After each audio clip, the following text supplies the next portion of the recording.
Selamat siang Bu Anita, perkenalkan kami dari kelompok 6 akan mempresentasikan tentang case 1 dengan judul pemilihan metodologi manajemen proyek untuk pengembangan sistem informasi inventaris laboratorium komputer. Perkenalkan, nama saya Dikta Widya Belona Tobing dengan NIM 251 050 1004. Perkenalkan, nama saya Talita Najwa Matul Muslimin, NIM saya 25105010119. Perkenalkan, nama saya Sulistriani dengan NIM 2510501006. Perkenalkan, nama saya Siti Zara dengan NIM 2510501008. Ringkasan kasus. Jadi kelompok kami mendapatkan sebuah kasus mengenai laboratorium komputer mengalami kendala dalam pengelolaan inventaris karena pencatatan masih manual. Akibatnya data inventaris tidak sinkron, riwayat peminjaman sulit dilacak, laporan kerusakan terlambat diketahui, data stok barang kurang akurat, dan proses pembuatan laporan memakan waktu. Untuk mengatasinya, akan dikembangkan sistem informasi dengan fitur pendataan barang, peminjaman pengembalian, pelaporan kerusakan, monitoring stok, dan laporan otomatis. Namun, pengembangan dibatasi waktu 4 bulan, tim yang kecil, kemungkinan perubahan kebutuhan, serta keterlibatan aktif pengguna dalam proses pengembangan. Next.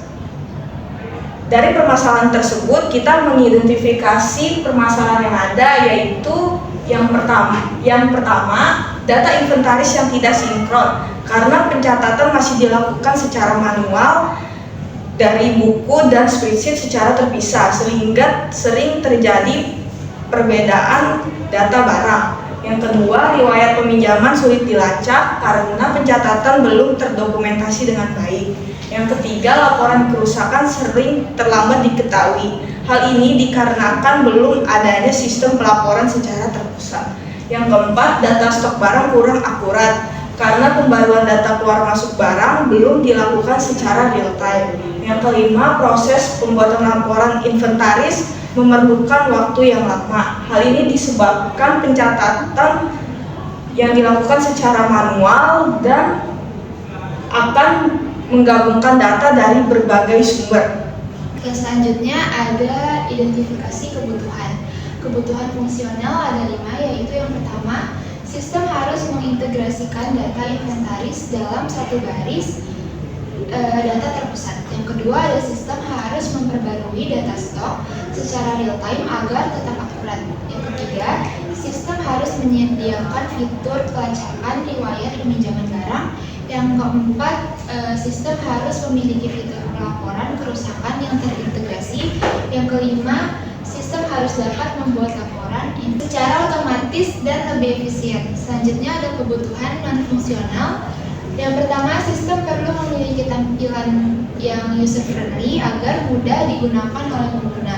Yang kedua, sistem harus memiliki keamanan data melalui fitur login dan pembatasan hak akses. Yang ketiga, sistem harus memiliki performa yang cepat dalam pencarian data, pembaruan stok, dan pembuatan laporan. Yang terakhir, sistem harus memiliki keandalan yang baik agar data inventaris tetap aman dan meminimalkan kesalahan data. Selanjutnya ada analisis karakteristik proyek. Di sini ada 6. Yang pertama, ruang lingkup proyek yang berfokus pada pembuatan sistem informasi inventaris laboratorium komputer. Yang kedua, waktu pengerjaan. Di sini waktu pengembangan sistem hanya berlangsung selama 4 bulan. Yang selanjutnya ada jumlah dan kemampuan tim yang terdiri dari 1 analisis sistem, 2 programmer, dan 1 desainer antarmuka. Selanjutnya ada kemungkinan perubahan kebutuhan sistem masih berpotensi berubah selama proses pengembangan berlangsung. Selanjutnya keterlibatan pengguna utama yaitu kepala laboratorium, laboran, dan asisten laboratorium ingin dilibatkan secara aktif. Yang terakhir, resiko proyek, perubahan kebutuhan pengguna di tengah proses pengembangan yang dapat memengaruhi jadwal pengerjaan. Pada slide ini kami melakukan beberapa perbandingan metodologi seperti waterfall, agile, scrum, dan prototype. Pada aspek prinsip kerja, waterfall itu sekuensial dan linear. Setiap fase harus selesai sempurna untuk melanjutkan fase ke berikutnya. Sedangkan agile, iteratif dan incremental, menitik beratkan pada adaptasi cepat dan kolaborasi tim. Pada Scrum terstruktur dengan batasan waktu yang tetap berkisar antara 1 sampai 4 minggu per siklus. Sedangkan prototype evolusioner, membangun model awal sistem secara cepat dievaluasi oleh pengguna. Pada aspek manajemen perubahan kebutuhan itu di waterfall sangat kaku. Perubahan kebutuhan di tengah proses akan mengulangi fase dari awal. Pada agile sangat fleksibel, sangat terbuka terhadap perubahan kebutuhan kapan saja. Pada Scrum itu adaptif, terkontrol. Perubahan ditampung dan diprioritaskan pada siklus berikutnya. Dan pada prototype sangat responsif.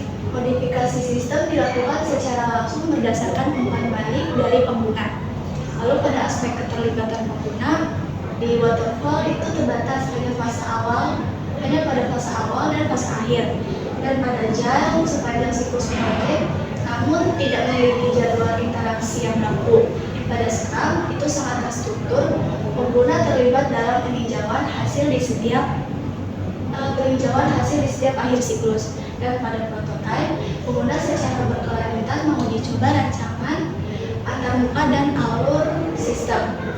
Pada aspek risiko batasan waktu dalam waktu 4 bulan, itu pada waterfall itu sangat tinggi. Risiko kegagalan meningkat jika ditemukan ketidaksesuaian fungsional pada fase pengujian akhir. Pada agile itu sedang, proyek berpotensi kehilangan area target mingguan. Pada Scrum rendah, batas waktu 4 bulan dan menjamin adanya hasil minimum yang berfungsi. Daripada prototype tinggi, akan terjadi keterlambatan akibat permintaan revisi yang berulang dari pengguna tanpa batasan waktu yang jelas. Pada aspek yang terakhir yaitu efisiensi tim kecil yang berjumlah 4 orang, itu pada waterfall kurang efisien karena membutuhkan dokumentasi formal dan komprehensif di setiap tahapan. Pada agile efektif, namun menuntut tingkat kedisiplinan dan kemandirian tim yang sangat tinggi. Pada Scrum sangat ideal, pembagian peran tim sangat jelas, dan pada prototype efektif untuk menyamakan persepsi visual antara desain antarmuka dan pemrograman. Setelah membandingkan beberapa metodologi yang paling sesuai adalah Scrum yang dikombinasikan dengan teknik prototyping. Scrum digunakan karena cocok untuk proyek dengan waktu singkat, tim kecil, dan kebutuhan yang dapat berubah. Sedangkan prototyping digunakan untuk membantu pengguna memahami gambaran sistem sebelum proses pemrograman dimulai. Dengan adanya kombinasi kedua metodologi ini, tim dapat bekerja dengan lebih terarah dan kesalahan dapat diminimalisirkan. Alasan kami memilih metodologi tersebut itu karena Scrum dipilih karena fleksibel terhadap perubahan kebutuhan sistem dan juga cocok digunakan pada tim kecil dan waktu pengerjaan yang terbatas. Lalu prototyping membantu pengguna memberikan umpan balik lebih awal, dan yang terakhir pembagian sprint membantu proyek tetap terkontrol dan tepat waktu. Oke, tahap selanjutnya itu ada tahapan penerapan metodologi, di mana tahap pertama itu ada identifikasi kebutuhan dan penyusunan produk backlog, di mana akan dilakukan diskusi bersama pengguna untuk mengidentifikasi kebutuhan sistem, dan hasilnya akan disusun melalui produk backlog yang berdasarkan tingkat prioritasnya. Contohnya itu ada fitur pendataan inventaris yang termasuk kategori prioritas tinggi. Kedua ada pembuatan prototype. Pembuatan prototype digunakan untuk gambaran awal dan tampilan dan alur sistem agar pengguna dapat memberikan masukan lebih awal sebelum sistem akan dikembangkan. Ketiga ada sprint planning untuk menentukan target setiap sprint. Satu sprint akan dilakukan dengan durasi 2 minggu. Keempat itu ada pelaksanaan sprint yang dilakukan sebanyak 8 kali dalam satu sprint itu durasi 2 minggu, di mana pelaksanaan berdasarkan tingkat prioritasnya, dimulai dari yang prioritas tinggi, kemudian dilanjutkan yang sedang dan rendah. Kelima itu ada sprint review dan sprint retrospektif, yang mana sprint review ini dan sprint retrospektif akan dilakukan setelah setiap sprint, jadi akan dilakukan sebanyak 8 kali. Di mana sprint review itu adalah masukan atau evaluasi dari pengguna terhadap fitur yang dikembangkan telah sesuai atau belum. Dan sprint retrospektif ini adalah evaluasi yang dilakukan oleh tim pengembang untuk agar sprint berikutnya itu bisa lebih baik lagi.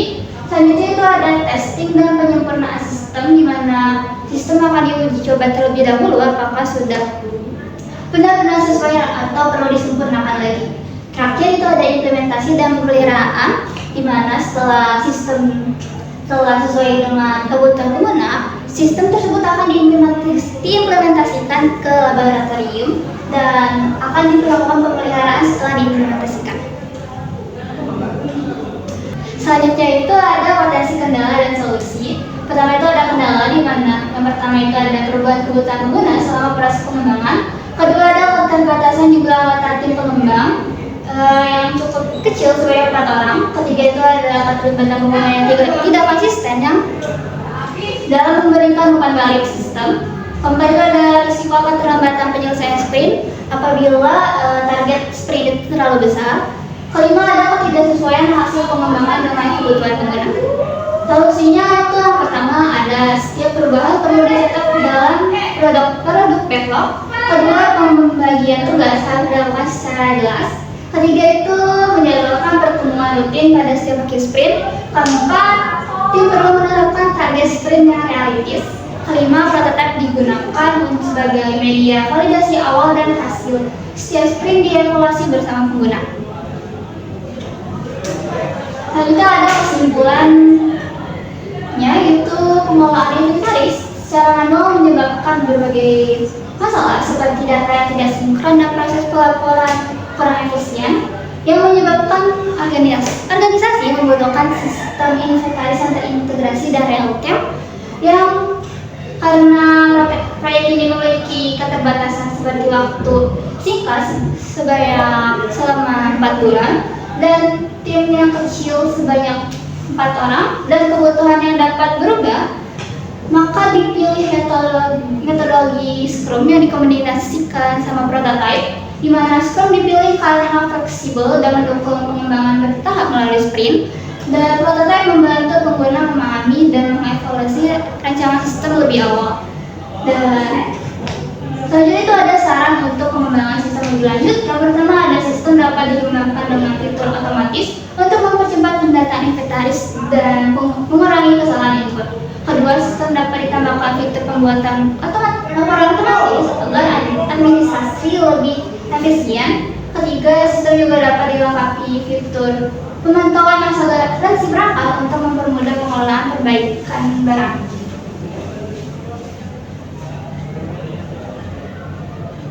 Sekian presentasi dari kelompok kami, kurang lebihnya mohon maaf. Terima kasih.